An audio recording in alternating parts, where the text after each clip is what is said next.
beard's epic. It's crazy. And I'm like, yeah, I also look a little homeless. I get it. It's all right. Do you have the beard comb? It's the same comb that I would use. I mean, it's your pubic hair. Yes. Oh. Yes. I don't have any pubic hair. Okay.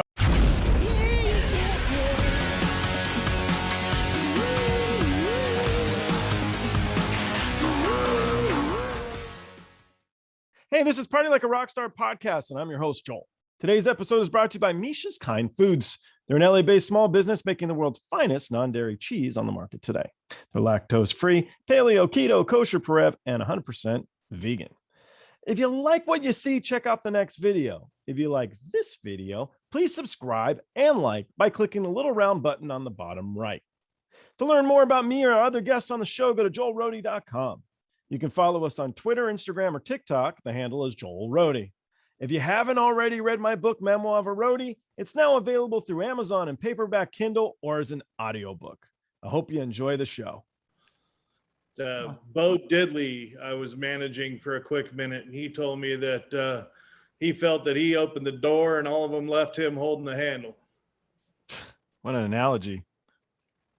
For him, how we doing now? Hey, what's happening, dudes? I think for him, there's something to be said. But they did write that Animal song, Bo Diddley, which kicks some ass. So there was some clout. But he would say, that's great. I didn't get any money. He probably didn't, did he? He didn't. Yeah, that's true. Bo was a very crotchety old man. By the time at the end, when I was managing him, he had 5 single-wide trailers on a bunch of property in North Florida. And he walked around with a cut-off 2x4 because it was full of pit bulls and he didn't know where any of them came from. He had this wife in her, what was she, late 20s or something, late 20s, early 30s, that was just robbing him blind. And when it finally got to the time of the divorce, he rented a house next to the courthouse so he could walk to his divorce proceedings. Nuts. So I wonder how many dogs the neighbor had in the trailer park next to Bo Diddley. We have no idea. I mean, at the one time that I went up there, besides the pit bulls, he had a router, and he was literally routing holes in some of his most famous guitars. And when I said, what the fuck are you doing? He showed me that he could fit a Discman in there, and then he could just press play on the disc and play along, and then he doesn't have to pay a fucking band. Brilliant. He was like the first DJ. Fucking innovation right there, man.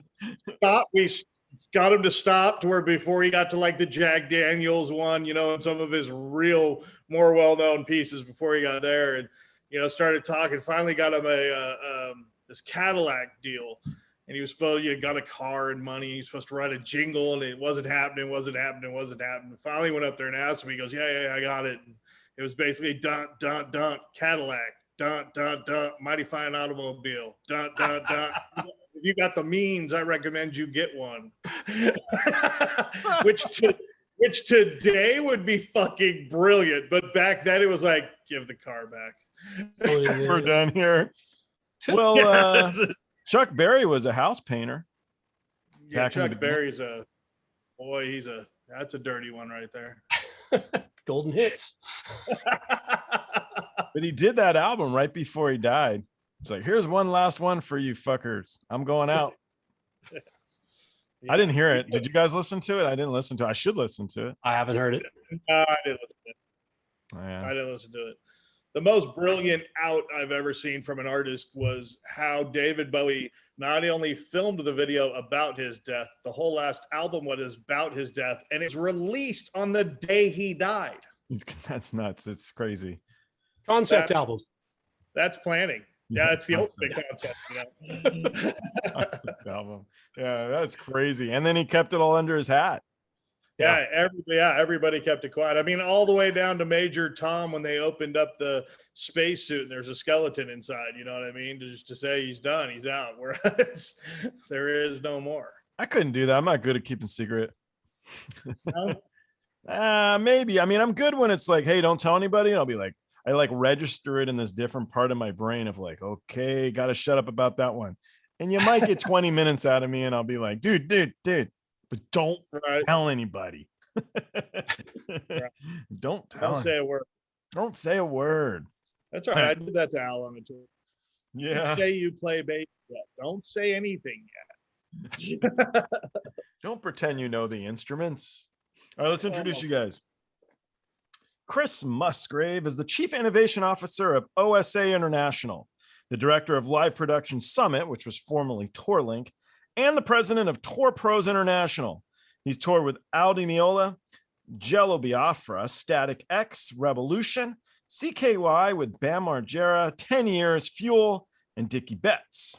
Alan James, AKA Alfunction, is currently the production manager, monitor engineer, and guitar tech for Clutch. He's toured with Hed Pe, Fear Factory, Cypress Hill, The Heathens, Killing Joke, Jello Biafra, and Spandau Ballet, which was what one just to throw in at the end because it was so familiar to the other ones there. It's like I did their last world tour, 2015. It was probably great, man. Those guys, I love. Awesome. So True is such a great song, man. You got to be a real son of a bitch to be like, I hate this fucking So True song. True's amazing. It's funny when you hear people go through your list of things, because actually, it's funny. Some people start with Chris did Kidz Bop just for the, the offside of the long hair, the tattoos of like, no, he really did Kidz Bop as well. So you're always curious to know, okay, what acts that I've toured with are they going to pull to use? You know what I mean? And then earlier, like Al and I think, was it Fear Factory where we first met? No, it was Killing Joke. Where did you and I meet though? Because Killing Joke didn't know of you until I brought you. I believe I got a call from Big Al. I think it was Big Al in England, Al Muat. He yes, okay, yeah, tour supply in Manchester. And yeah, you were looking for someone, and he suggested me. That's right. You were playing with Killing Joke though, or not though? You were so that was sneaky work on my behalf. During this tour, I had a feeling that we were going to have an issue, and we had an issue, I guess is the best way to say it. And as it turns out, there was an issue. Yeah. I knew that Al was at the time a Fender endorsed artist. He could play, he was familiar with Killing Joke, but I had told him like, look, learn this for this just in case. And he's looking at me crazy. I'm like, well, I might put you in as the bass player for Killing Joke to finish out this tour. And he's looking at me more like, you're fucking with me, right? I was like, no. Yeah. And so as it turned out, I was right. Our bass player had to bail. And I remember we were walking the streets of Seattle, and Al comes up with the brilliant idea to go get a shirt made that said, "Where's Youth?" And Youth, of course, is the nickname of the bass player for Killing Joke. So the whole time, and this set off kind of a little, not controversy, but had the fans go, shit, did something happen to Youth? Is this like is this a message? Is it a new bass player? Yeah, it was kind of it's reminiscent of the Guns N' Roses Izzy Stradlin video, right? Yeah. I'm sorry, the non-Izzy Stradlin video. The non-Izzy Stradlin video, right. Where's Izzy? Yeah. What was the first shirt? The first shirt was said Beardy. Yeah, it said Beardy. Because was it Jazz didn't remember my name, just kept calling me Beardy. Beardy? But yeah, there's worse names. Yeah, it's like, all right, Beardy. They're the strangest artists, though. Those guys are a collection of. I mean, look, the lead singer rewrote the national anthem for New Zealand, and he's the conductor for the Prague Philharmonic. But he's a tinfoil hat kind of guy. You know what I mean? And then you got Big Paul, the drummer, who goes out into jungles, creates cement patch repair out of local sediment rocks to repair ancient statues. The bass player, arguably one of the top producers in the world, but also some say one of the inventors of techno. You know what I mean? I mean, he produced Paul McCartney, Pink Floyd, everything on the Verve label. The Orb. Yeah, he produced everybody. But then he's also known, Youth. He also the Orb, is the techno name that he goes by. Has been around for. They're crazy, but they're also dangerous. I mean, I've seen guitar techs and people catch things, but Al was taking some flying beer bottles, guitars. Just passing behind Jordy's amp one night and boom, hey, what are you doing? You can get my attention better ways. This was the punters, or this was one of the guys in the band threw it at you? Oh, that's the guitarist. That was a guitarist. Oh shit. That's great. Was Martin Atkins in the band when you guys were with him? Now, Martin was No. already gone by this time. So, and when we came through, Izzy Zivkovich, who I knew from CKY and Bam and all that, hired me to do this US Killing Joke run. And at the end, it was turning into, because we had, some of the guys from Tool, because of course, they're big fans of Killing Joke and vice versa and stuff like that. So as it was going, we were supposed to just do this US run, and then they were supposed to go out with Tool. Tool, however, went in, as you know, back then there was gonna tour, not gonna tour, gonna tour, not gonna tour. So then it ended with that. So, but Martin was already out by that time. Oh, okay. And then so CKY, how did that come out and what did you do? I was TM front of house for CKY with Bam on a world tour in support of Jackass in 3D. Huh. So what did they do? They did stupid shit on stage? No, so the whole show, Jackass, is actually built off the band CKY. And their thing was they were this kind of crazy kind of metal band, but they did more psychotic videos as their music videos. Well, those music videos are what became the show Jackass, but they couldn't call it Camp Kill Yourself, which was CKY. So they called it, Obvious reason. right, so they called it Jackass. That was The drummer- Alfunction's nickname first, but then we had to switch it to Beardy. The drummer of CKY's brother is Bam. So they're all tied together. It's all family shit. And we did shit every Nebworth, Australia, New Zealand. We got escorted out of New Zealand. And actually they detained Bam for 2 days. I had to talk him into letting the rest of us get to Australia. But yeah, it was CKY is another crazy one. But normally I call Al for my. So Al doesn't get when in trouble in New Try Zealand? to create a half pipe. No. Well, Bam tried to create a half pipe in the kitchen of his hotel suite. I don't see anything wrong with that. Well, you weren't It's paying fine. the bill. It's totally fine. Yeah, Yeah, you weren't paying. weird. The bill. Luckily, I mean, the credit card was from the movie production, so obviously a large release. So luckily, I was able to buy my way out of a lot of things. I mean, we had to drain a hotel pool because of a bunch of glass from the second floor that hit. Basically, a member of the band threw a beer bottle off the head of the guitar tech, shattered the sliding glass door. All of that was above the pool. So Hotel, of course. what's the bill when you have to drain a pool at a hotel? What's it cost? At that time in Australia, it was $3,800. Wow. Well, That you gotta sounds pay like for a the deal. Yeah.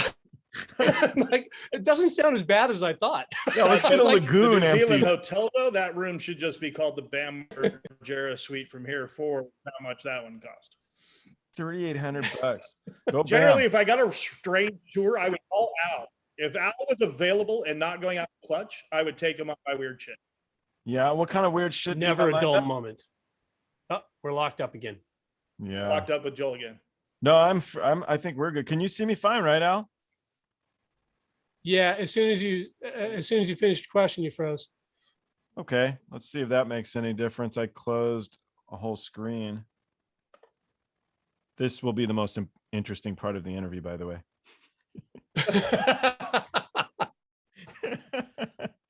All Riveting right. stuff here. This is All right. really just everyone loves to see the technical issues, right? That's the I guess so. I was telling Behind- Chris the editor quit yesterday, and I'm like, dude, I don't have time for this shit. So I'm like, I got to figure out how to edit tonight. And people are like, so figure it out. I'm like, I got shit to do, And the next thing you know, it's all bullshit because the next thing you know, you're figuring out how to fucking edit. You yeah. know what? It wasn't that bad. I found a program.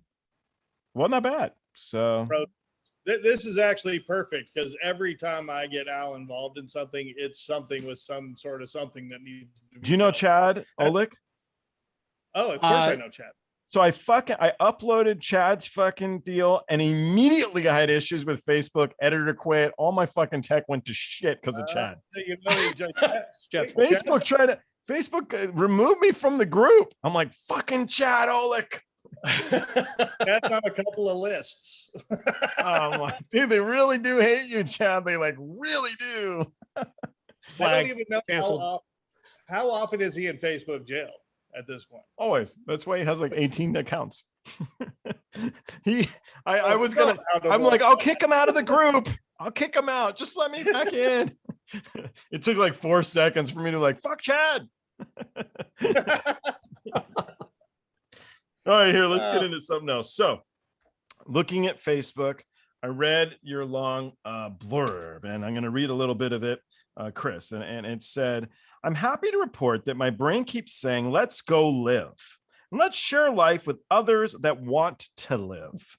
I'm 280 pounds of street taught. Fuck you.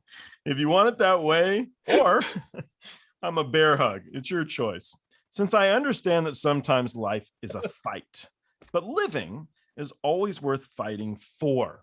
So I thought this, like, most of the time we just talk shit. And I thought maybe a little bit of self-reflection might actually be a little bit of fun.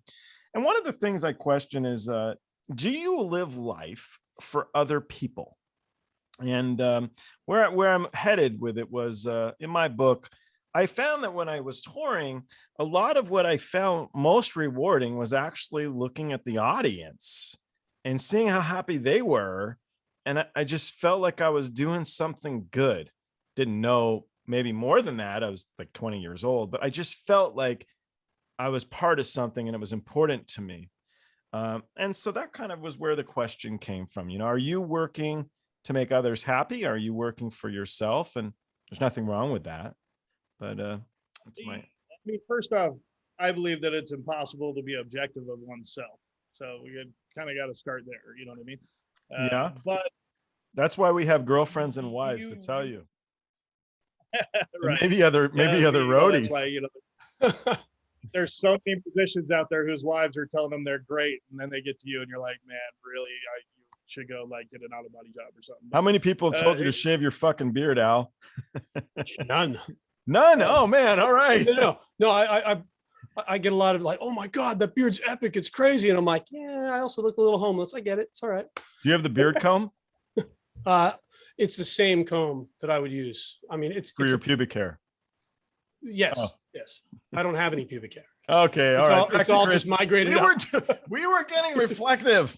It's all just come right up. I made a slow trek. You're working on looking like what's the homeless guy who lives in the forest? Big old guy. It's me, isn't Bigfoot. Bigfoot. Oh, Sasquatch. Yes. Sasquatch. Wait, first of all, you were talking about that earlier. Oh, that's random. Yes. Dude, totally right there. That'd be my that's my guitar pick. The resemblance is uncanny. Somewhere around here, I have so Al's got Pepe, who's this crustacean that has been around the world and photographed everywhere, and I have this 8-foot tall Sasquatch that's been around the world, photographed everywhere on the wing. I didn't know this was going to open up all these doors. It's fantastic. Yeah. So it's there for a while. There it was the adventures of.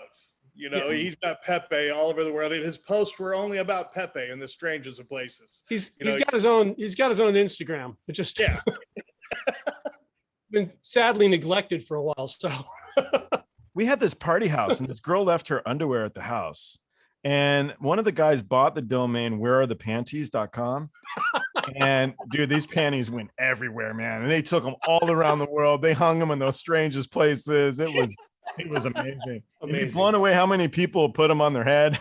I don't know who owns wherearethepanties.com anymore, but it was great for a time. Anyway, back to the question. Who do you live your life for, Chris? So you talked about how it's looking out at the crowd or whatever else, and other people have said this same thing, different ways, whatever. But for me, it's that 8 seconds when I get on the radio and call for them to drop house lights, and you hear the gasp of the crowd and it gets quiet. And then that first downbeat, when the crowd explodes at the same time the band explodes, that 8 seconds is what I'm constantly seeking. It's like the golf shot that you're constantly going after, because you can't recreate it anywhere else other than that 8 seconds, that perfect night when it just house lights drop and it's a go.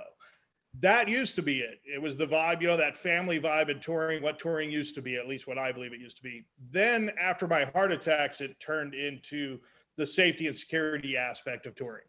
And that's why I was thinking it would be good to ask you. You've put so much of your time now into just that. Even me, I asked you a question last night and immediately you're like, call this guy.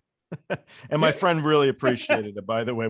I think you got a new accountant for this guy. So he was really happy. But yeah, I get that same feeling when I'm hoping my car will start because I'm too cheap to buy a new car. 8 seconds. 8 seconds. I used to have a 356 Porsche, man. And the speedometer, when you turn the car on, the speedometer go boom, boom, boom, boom, boom. So it would do like 0 to 100 in less than a second. It was great. And people were like, do you know how fast you're going? Slow. It's an old car. It just feels like you're going 1,000,000 miles an hour. We're going really slow. Trust me. But they're like, nothing works. Nothing works. There's no horn. There's no turn signals. There ain't shit. You'll be fine. I've got a bit of a car problem, so I can relate. Oh, all right. Far too many cars. Far too many. Oh, you collect? Yeah, a little bit. He collects, and none of them completely work. What's that? Wait. I thought you finished the restoration on the Ranchero. Ranchero it's almost finished. There's always something. Are there tires on the car? He takes everything down to the most minute dissection, cleans every little washer and O-ring, and then builds it back up. Oof. This is why the project go on for so long, because he's that clinical about it. Yeah, it's that crazy OCD kind of thing, right? Yeah, but it's a big car. I never got into cars because they take too much space.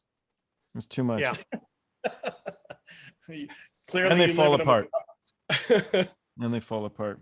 So let's see here. Speaking of cars, Chris, I looked your name up on Facebook. Or sorry, I didn't. I looked it up on Google. And you're a drag racer, and you're also an Olympic track athlete. Congratulations. Have you ever typed your name in? Are you the drag racer, or is that a different guy? Apparently, there's a drag racer out there. There's a drag racer out there, and then the Olympic track athlete. That's of course you, which is great. So thank you for your service to Did you get astronaut stuff too? No, not yet. Story. Is there more? No, that's Story. Different Musgrave. Yeah, Story Musgrave actually is the one who went up and beat the shit out of a Hubble telescope with a hammer, and it came into focus. It was the true Musgrave ingenuity. He fixed the Hubble telescope by beating it with a hammer up in space. Space Roadie. That's how you used to fix an icon for LSD. That's what I learned at the shop. Actually, I used a hammer to get a left side of a PA to play, and that was a tour Al and I were on, the Skateopia, 88 acres of anarchy.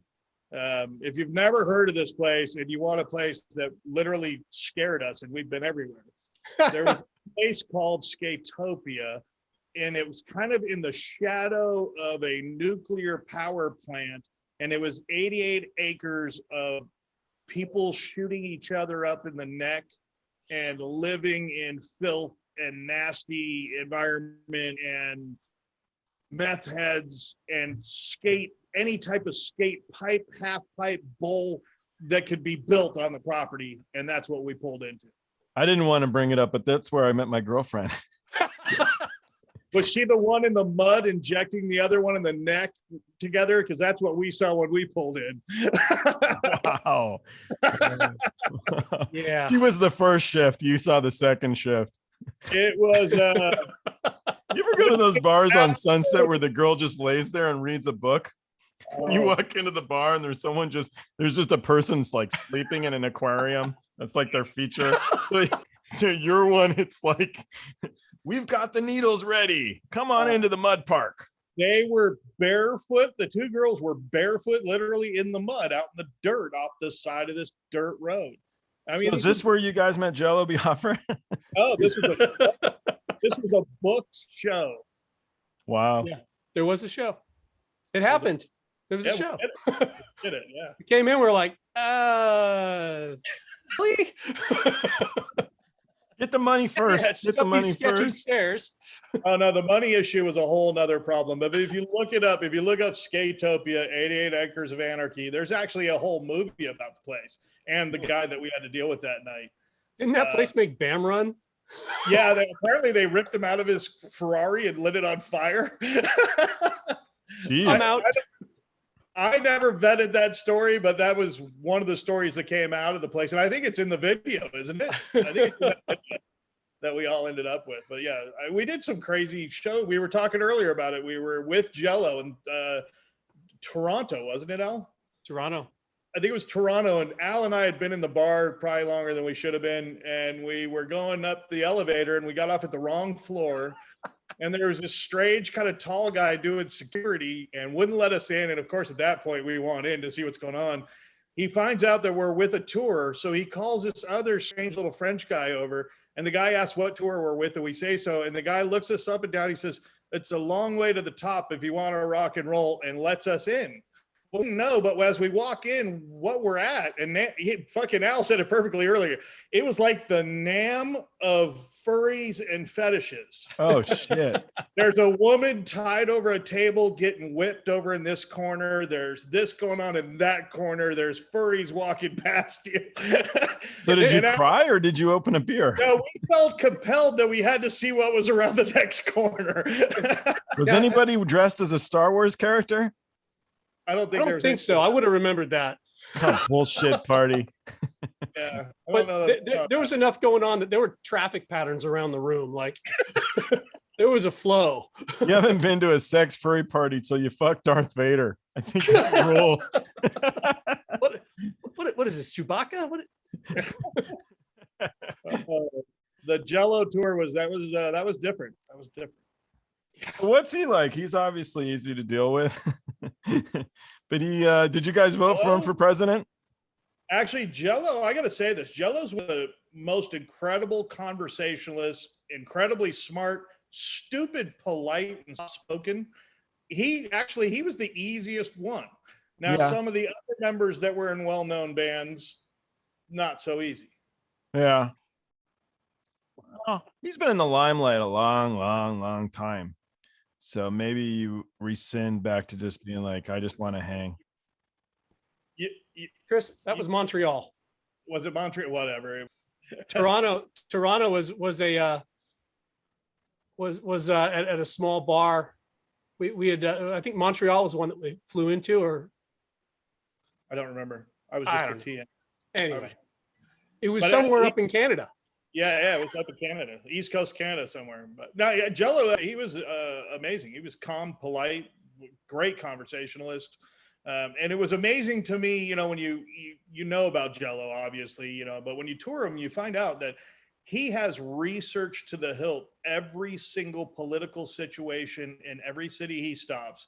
And 20 minutes of his show is educating his crowd on those in office, running for office, should be thinking about office, all their backgrounds, what their platforms are.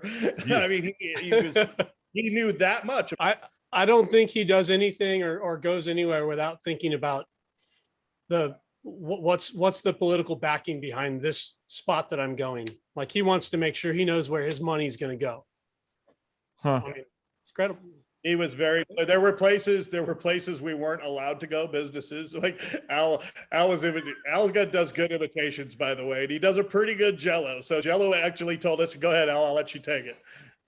Guys, please don't ever put me in a position where I'm going to have to go to the Waffle House. Everyone wanted to stop at the Waffle House, and he did not like that. I believe shortly after Skateopia, I think we were looking for somewhere to eat near Skateopia, and there were no Chick-fil-A. restaurants. I'm sure he loves Chick-fil-A. Yeah. This was like a decade. So We're like looking for a place like after we've stepped into Skateopia and kind of surveyed the area and went, ooh, we're like, well, we need to go eat something. So I think it was Applebee's. He's like, well, I don't know anything about their politics, but maybe they've got a spinach salad. Right. So you're like, read the newspaper before you go. And it's funny. I was at the great restaurant Denny's the other day, And I'm sitting there and these two people walk in. It was a couple. I assume it's a couple. And they said to the guy, and they're like, you can sit here, sir. And it was a little ways down. It was cool. And the guy's like, do you have anywhere more private? I'm like, what a fucking weird thing to say at Denny's. You know, where do you guys think you're going? And what is it you have to talk about? Because now I want to know. Were you going to be like, this just isn't working out? You and I need to split up. And then you didn't want to spend a lot of money on food. They just set up a small table in the bathroom. Yeah, right. We got a private bathroom. If anybody needs to go, we'll knock on the door 3 times. Right. The waiter knocks to bring in the food. When Al and I were on a Killing Joke, at one point, the drummer actually came to us and asked us where he could go to where his drum tech couldn't find him. he literally was looking for solitude from his own drum tech on a daily basis. He's like, whatever you can do, get me a room that you don't know that exists would be perfect. Why did the guy just talk a lot? I'm not going to put him on blast by name, but this guy was like 6 cans of energy drink and 8 ball of blow. And then you're like, that's waking up in 5 minutes. Why didn't he just can the guy?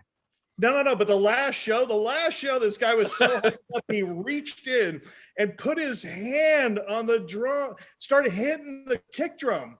And the drummer behind the drum stool. Yeah. The drummer actually reached down and punched him in the face mid-song and then came back on the one. And Al and I are on the stage looking at each other.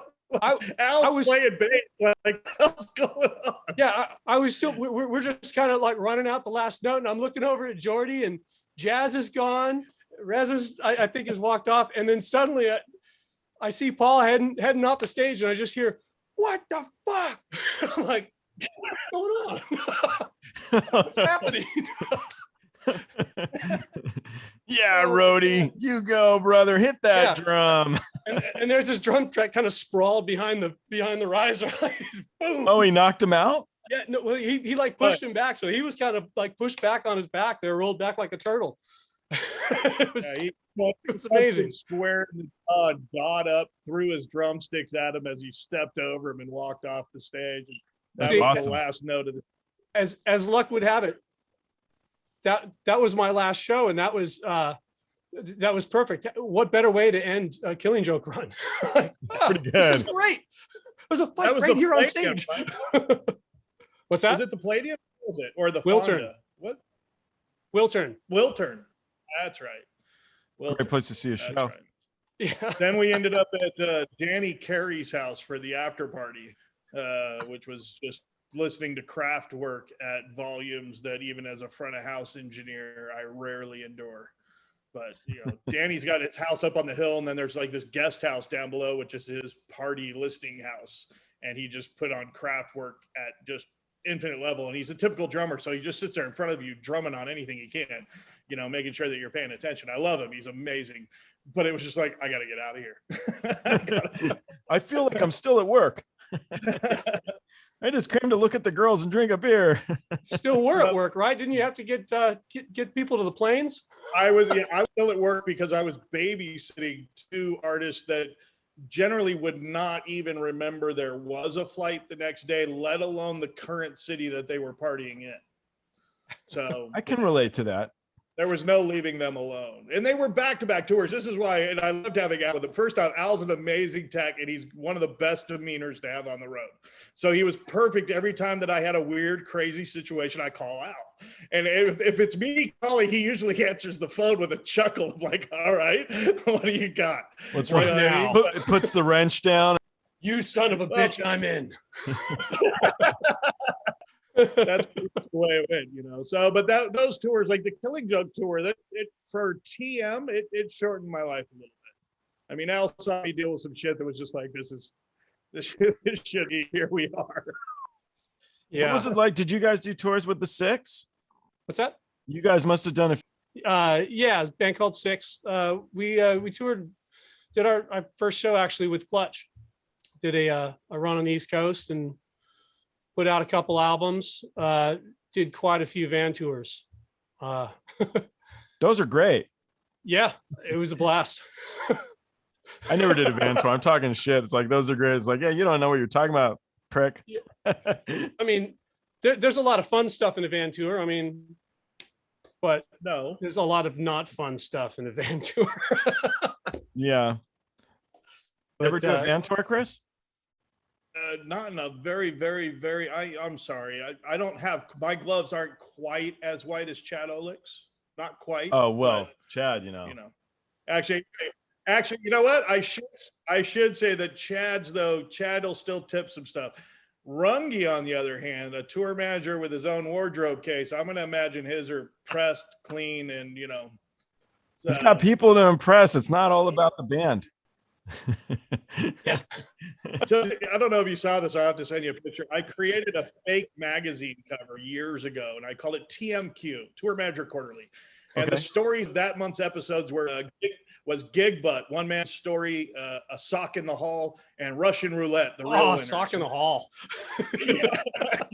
So, but the feature story was tour managers and their wardrobe cases, and I photoshopped a picture of Runge gets this big wardrobe case, and I posted it just to fuck with him. You know what I mean?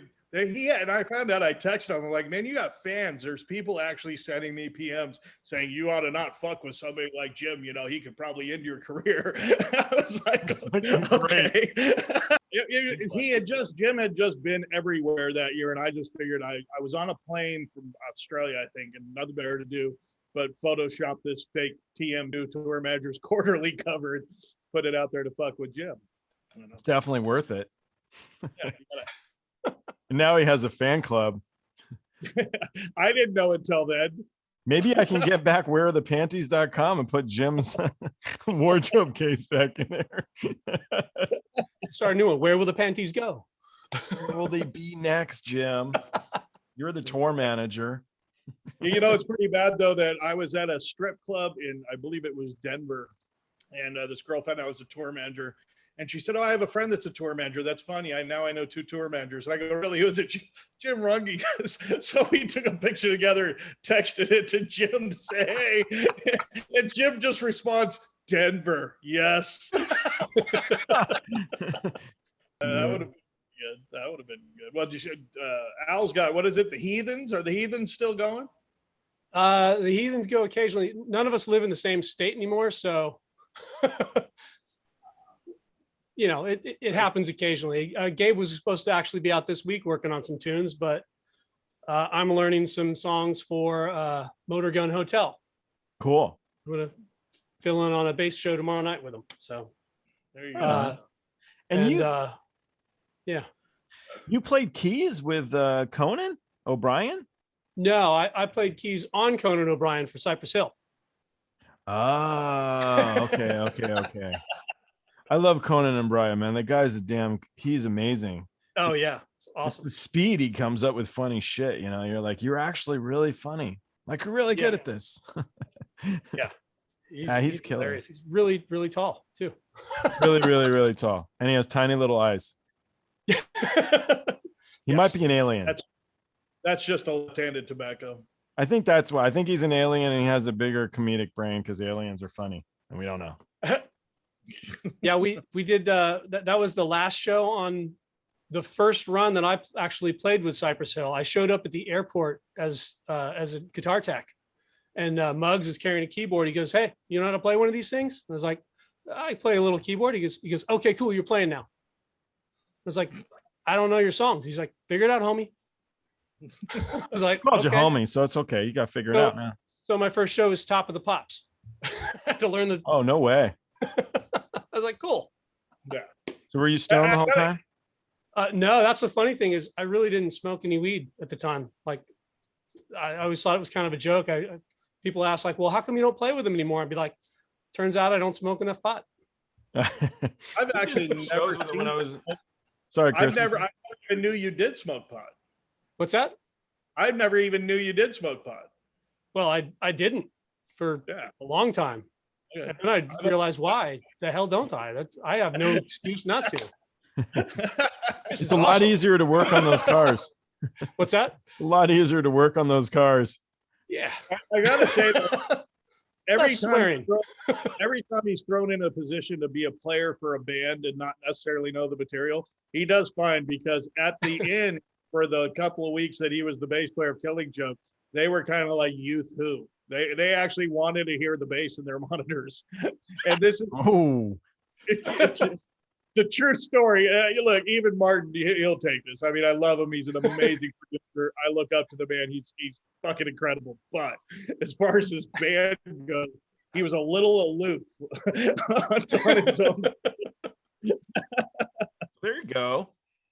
He did make some killer paintings, though, that he would paint and sell out in front of every venue on his own. He would create this like little table, and he How would much sell would he art. sell his paintings for? Anywhere from like 20 to 30. I've got one too. There's one. Oh, That's right a- on. Malicious Here, hold rabbit. up. Little graffiti dude, little graffiti ghost rabbit guy. Ghost rabbit. It's called, malicious rabbit. You called it. You title it on the back? Oh yeah. Oh yeah, that's nice. Supposedly me leading Killing Joke. So what, before the gig, he goes out in the parking lot and just sells art? No, Yeah. sells it at the merch. Yep. Or out front. Or He'll walk for around him. trying to was he out front supply. with it? I totally missed Oh, that. That's While cool. he was out selling the art, I was inside learning the songs. My dad's an internationally known artist, so I've got art everywhere. Good on you, man. I love it. That was my background, was art. So after touring, I got heavy into art, and I was mid-century modern contemporary art. So a lot of it. I liked it. It was a good gig. Nice. So My yeah. dad he founded the Century Art Gallery, the Arts Council for the Blind, Cultural Affairs Department for Malibu Mountains, Agora City Hall. He ran a shitload of galleries through Los Angeles, and his artwork has been around the world for years. Wonder if I ran into your old man back in when I was doing it. Musgrave. He also founded the arts department for Mission College in LA. Wow, that's neat. Wonder if he ever ripped me off when I was trying to buy art. Probably not. Everybody, you know, I've always said that the art world is more fucking scandalous than music by far. So by far, it's so ridiculous. There's such shitheads. Nothing against your dad, but there's such shitheads. It's You walk into a bad. gallery and see a price of 12 grand. I guarantee you the artist is getting $600 if they're lucky. Usual splits 50-50 in a gallery. Yeah, right. Bullshit. No. Yeah, I was auctions. I would do auctions. I never dealt with galleries and stuff. And I'm not an artist. Clearly. Actually, I sold a dolly. So there's a European bus company, you might know, Jumbo Cruiser. But they're a European tour bus company. So I'll bring them on here. I posted a dolly for sale on Facebook. This is years ago, and everybody's like, "What the fuck are you doing?" I'm like, "I'm just selling a painting," you know. So the guy from Jumbo Cruiser's like, "Chris, man, I'll take it. That'd be great for my office." And people are just commenting like, "Are we really watching you sell a dolly through fucking Facebook?" Bus company in Working here, Europe? dude. Working here, Chad. You keep putting your names up, brother. I'm making $1. You know, I bought a bunch of Fernie blankets.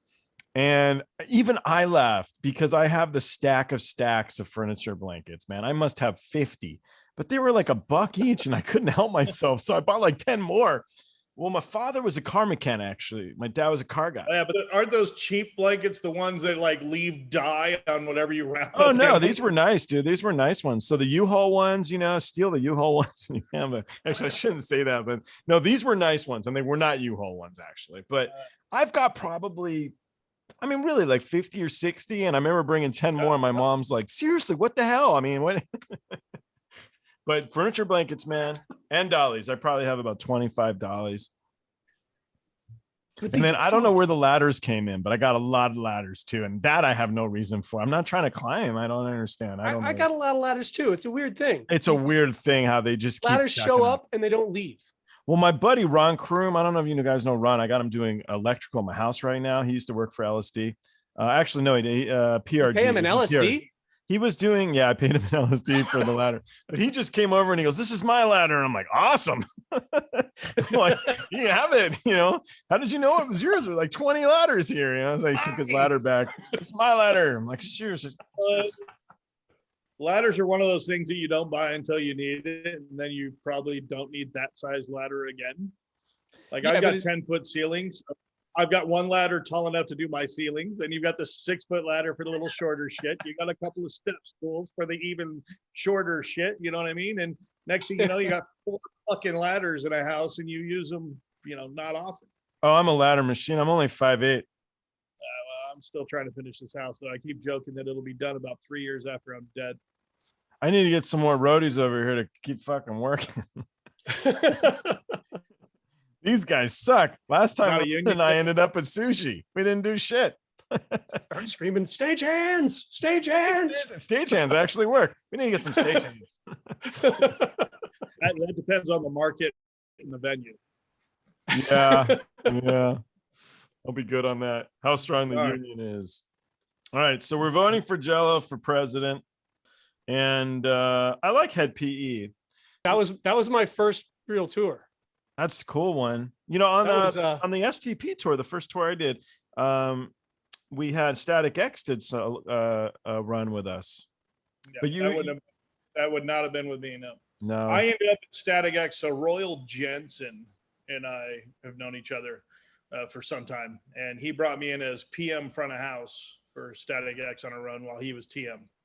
Oh, cool. And then later I brought him in as my production manager on Kidz Bop. Kidz Bop just sounds so funny. You know what?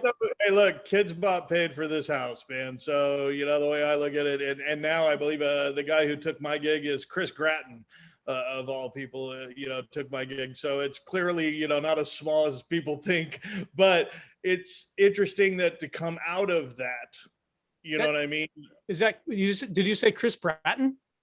Yeah. Drummer? Oh, No. is that old hardcore drummer? Gratton, no. Gratton from Justin Bieber and okay. Smashing. Oops. The other side here. That's actually my best TikTok one. I had these 2 guys on who work for Ginger. I'm all, did you guys read that Justin Bieber is going to be doing a song with them? And they're like, really? So the kid took that and he put it on TikTok, and all these people were clicking on it like crazy. So I was like, hey, who would have known? I couldn't tell you Justin Bieber's song. I wouldn't even know if I saw the guy. I almost came back to Royal as front of house for Limp Bizkit, but ended up with a different gig. So Royal and I bounced back and forth off of trying to tour with each other. He's fun to tour with. I think I'm going to bring him on here because Royal, he's a great TM. He's been around a long time. I mean, Pantera, he was PM with Pantera. He's done Static X. You don't have to say nice stuff just because I said I think I'm going to bring him on. You can still. I'm telling you talk shit about Chad Olech, but the Royal's sitting there like, I'll talk all sorts of shit about Royal. Look, I'm an equal opportunity. I'll talk shit about everybody because they all talk shit about me, and that's fair. You know what I mean? So I'm fine. Like Royal, I'll give you one. Royal and I on Static X. So I'm sitting there on the couch. Royal's across from me. The bass player's wife is next to me, and she's talking about her mom. And what she's saying makes this woman sound very familiar to me. I said, "What's your mom's name?" And she said it, and I thought I played it off really well, like, oh, and I just got up and went to my bunk. And the whole fucking bus follows me into the bunk alley, like, no, what the fuck? Yeah. She calls her mom and says, what do you know about Chris Musgrave? And her mom on speakerphone goes, why? What did he say? Well, I had been sleeping with her mother, and we'd worked out the dates to when she was born, to the point where the rest of the tour, she called me dad. The bass player called me dad. Her mom shows up in Arizona and tells me it was the guy just after you. I mean, there was no, at this point, she's grown, but she had a 7-movie deal with Vivid, producer.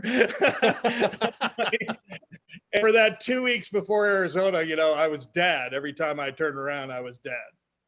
Daddy, were you picking the songs that she dances to?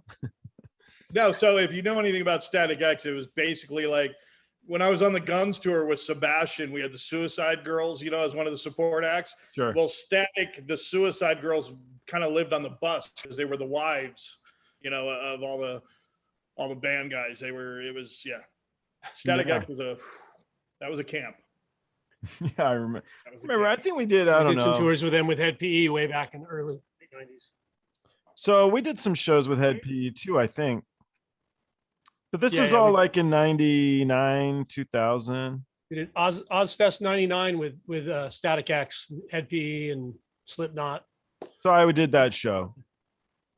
Yeah. 2000, I was in Florida with Dickey Betts. Dickey Betts is a shit. That's cool. I had a studio in Sarasota, Florida for a lot of years, and he started recording all this shit. So I did him and Vassar Clements, him and John Lee Hooker, him and Phoebe Snow, Gary U.S. Bonds, Dickey's album. So if you want to record with Dickey, he'd end up, saying, "Oh, let's go to Chris." And then actually I had my first heart attack with Dickey on a golf course, started with him. So how many heart attacks have you had? Holy shit, 4. Chris. 4? Yeah. Till I got Dude. sorted out. I'm good now, but yeah. I'm good. And now. they happen on tour. Look, you want to talk about being young and stupid when it comes to health, and I'll put this out as a PSA of one of the stupidest fucking things of the idea of the show must go on. I'm in Wilmington, North Carolina. I have my 3rd heart attack. I'm on tour with Fuel. I feel it coming. I walk into the fucking hotel lobby, tell them to call an ambulance. I had a heart attack. And I sit down. And of course, they're like, they want to talk to you. I'm like, I'm not getting up and walking over to the fucking phone. Just tell them I'm having a heart attack. So the band comes in and the tech and everybody, and they're like, so what's up? I'm like, you're going to go do the show and you're going to collect the fucking check. Cut the check, do the show, settle the show. And those are the last words, I said. Then I So coded. did you popped off in the chair like you were out? No, I was conscious when they put me in the ambulance, but I coded in the ambulance. You did what? Oh, no way. I went away. And so I got to the hospital, and the guy, this is a weird story, but the cardiologist recognized me. And it turned out when I came to. Did you sleep with his mom too? No, I didn't. Okay. But I recognized him and I said, no photos, because I knew him as a photographer. When we were on Shiprock, he was doing photos for the VIP shit. Well, it turns out in his spare time being a cardiologist, he did shit, photo for a billboard or whatever.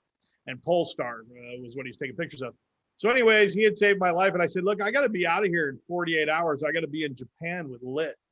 And he's just like, he's thinking to myself, he's like, are you 3rd heart attack? You coded the ambulance. You're telling me you want out of here and fly to Japan? Like, yeah, he goes, if you can convince my whole team, talk about it. So he brings the team in. He's like, Mr. Musgrave here thinks he's going to check himself out and fly to Japan. And everybody chuckles. So he explained to me why. And I said, there's a band called Lit who needs me to mix front of house and to deal with all the production issues on all these bases. Otherwise, these soldiers aren't going to get these shows. And he looked at me and his face dropped. He goes, shit, you don't play fair. My father was a pilot in the war. Oh. And next thing you know, I'm in a hotel with a nurse giving me IVs, land to a cardiologist in Japan that followed me around like a fucking puppy dog. But within 72 hours of heart surgery, I landed in Japan and toured those bases with Lit. Wow. And when I got home, it hit me of like, that was a really fucking stupid thing to do. But You're tough as nails, though. Well, but it was going to be short notice for them to pay the money to fly somebody over. A flight to Japan's not cheap. They're not going to get that back. To me, it was that tour manager had of like, fuck that. The budget, and the show, both are going to happen. Yeah, but it might be correctly, right? micromanaging just a little bit. A little bit, but again, when you look at, they weren't going to get the money back for the flight. You know what I mean? And when you're a tour manager back then, there's no health insurance to pay the 6-figure.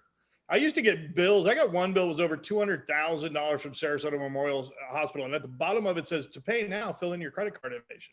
It's like, fuck, it didn't say approved, really? It was good when I wrote it down. Right.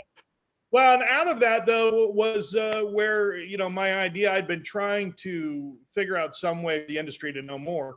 And that's where Keep the Beat Alive came from. So from there out, I've now been responsible for getting thousands of people trained and certified in AED, CPR, and first aid, and handed out a shitload of AEDs. We've done it for Chad Olech, as a matter of fact. And also built and designed the only triage case for touring that has an AED, tourniquets, chest compressors, skin staplers. I mean, a full 30-person triage kit that Kiss, Volbeat, all sorts of people have bought one from. I think that's awesome. That is cool. Yeah, it's Out of really bad cool. stuff, sometimes good things happen. And Brett Scallions from Fuel, I got to give him credit. He handled it like a fucking champ. He was more concerned, he was just like, no, I'm worried about you. But it's like, no, you got to go do the show. And, but he was great about it. You got to do that baby boomer tour that you keep going on. The world needs another one. What is it? Bop what? Happy Bop? Oh, Kidz Bop. Kid Bop. Kidz Bop Don't. needs to go again. What do they do on Kid Bop? Is it like Hanson stuff? Oh, no. So Kidz Bop does kid-friendly versions of popular songs. But check this out. When they first hired me, they were doing like House of Blues to a few hundred people. And then I built up the production. And by the time we were done, we sell out sheds at 13,000 average tickets and average $30,000 a day in merch. So like, what are their big songs? Is it like corn stuff where they take out? No. Whatever pop songs are the biggest on the market is what they're doing, but doing them kid friendly. So not only do you have all the kids liking it, but all the moms liking it because it's what they listen to. It's a big show. Huh. Do Boomer Bop. It's a You already started. multi-million-dollar tour. Okay. Start Boomer Hey, if Bop. it works. Yeah, but this way, when you sell out Jones Beach, and you sell out here, and you sell out this shed, and you sell out that shed, and you've got, at one point there were billionaires that I was saying, yeah, we can do your show if you give me your private jet. We can make both because I've got to do San Diego as well. And they go, yeah, sure. You're moving tickets. Well, you can borrow my jet. Al can fix All it. for Kidz Bop. Needs a Yeah, little it's bit fine. of work. No worries. Just half-inch wrench. It's going to be fine. All right. All right. So question. So I was going to do this podcast thing and I was at my buddy's house and he's got a daughter in 5th grade and she was with her little girlfriends and they came out and they said, you need to ask all your guests when they first felt famous. So bear in mind, we're talking about little kids. But the idea is a good one. I like it. And I've had really nice answers. So the question really is, maybe when did you first feel famous, or would you feel like you were on the right track? Was there a moment in your careers where it made you smile? Like with me, I looked at the audience and I felt good about something. An event that really comes to mind that sets you on your way. What would you guys choose? Ooh. I start with the famous one, Alfunction. I don't know if I qualify as famous, but there was I remember playing a show. We did a show with Cypress here at Anaheim Stadium. Mhm. In 2000. It was the K-Rock Weenie Roast, and it was sold out. And that's my hometown stadium that I, went and saw baseball games with my dad as a kid. So that was pretty cool. I did that show. So that was STP, No Doubt, Cypress Hill. No Doubt. There was Black Sabbath showed up. I remember that. Korn. Yeah. Lit. Yeah, that was fun. I mean, but I remember thinking like, oh, well, this is hometown and this is packed. All right. But of course, I don't feel famous from that. At the moment, though, you're like, wow, this is incredible. I've come. What do you got, Chris? I don't know that I could answer. I know that, I no fucking way would I ever say I'm famous, and I would laughably say infamous, only because, early on in my career, I was such an idiot and such an asshole that it was a detriment to my career, for many, many years until I wised up. But I think the only moment I ever had in my career of pride in my craft, if you will, one of the big ones would be with Dickey. We're in the studio. We were working on John Lee Hooker, Serves Me Right to Suffer. And Dickey was laying this part, and it wasn't, I wouldn't say that anything he does doesn't work, but it wasn't right. And I turned to the guy next to me, who's happened to be one of my assistants at the time, and I said, how do you tell somebody like Dickey Betts what they need to do on guitar? And I knew damn well Dickey couldn't hear me, but he walked in somewhat frustrated. He goes, Chris, I record here because I trust you and I need you. So tell me what the fuck I need to do. Just say it. And it was kind of a breaking point of like, well, fuck, okay. And I was much more comfortable and realized, okay, if I'm at the point where Dickey's telling me, talk to me, this is why I'm here. That's why I work with you. That was a big one for me. And a few other times, it was, I had a couple of engineers come out on a couple of shows. There was a Static X show where a couple of engineers I really look up to came out and said, you know what, man, fuck you, on point, absolutely on point. And both of them I knew would just as quick smack me upside the fucking head if it wasn't, you know what I mean? So little things like that. But, you know, fame, no, I'm not the one on deck ever, you know what I mean? So infamy for a good portion of my career, absolutely. And I wouldn't call it infamy. I would call it fucking up for a good portion of my career before, before I wised up, you know what I mean? So, you know, there's a long that way to the top, man. Yeah, there it is, all the way I around. remember this elevator. In the great words of We don't even know who that little guy was, but he looked us up and down and he said, it's so serious, man. It's a long way to the top if you want to rock and roll. And Al and I are trying to contain ourselves. We were annihilated on the wrong floor and just got invited into something that was just like, there's no way we're going to turn around without you. Gotta see what is now. Yeah. I mean, and that tour was so out and left fucking field anyways that this seemed totally in line with the day. Totally normal. Yeah. But you know what, cool. that was another tour of getting to mix Holiday in Cambodia every night was like fucking all right. That was pretty rad. Yeah. That's one I could check that off the list, you know. Super neat. Yeah, super neat. Well, thank you guys. I really appreciate you guys hanging out. Hope you had a bit of fun. I did. This was my first Zoom call. No way. You did great.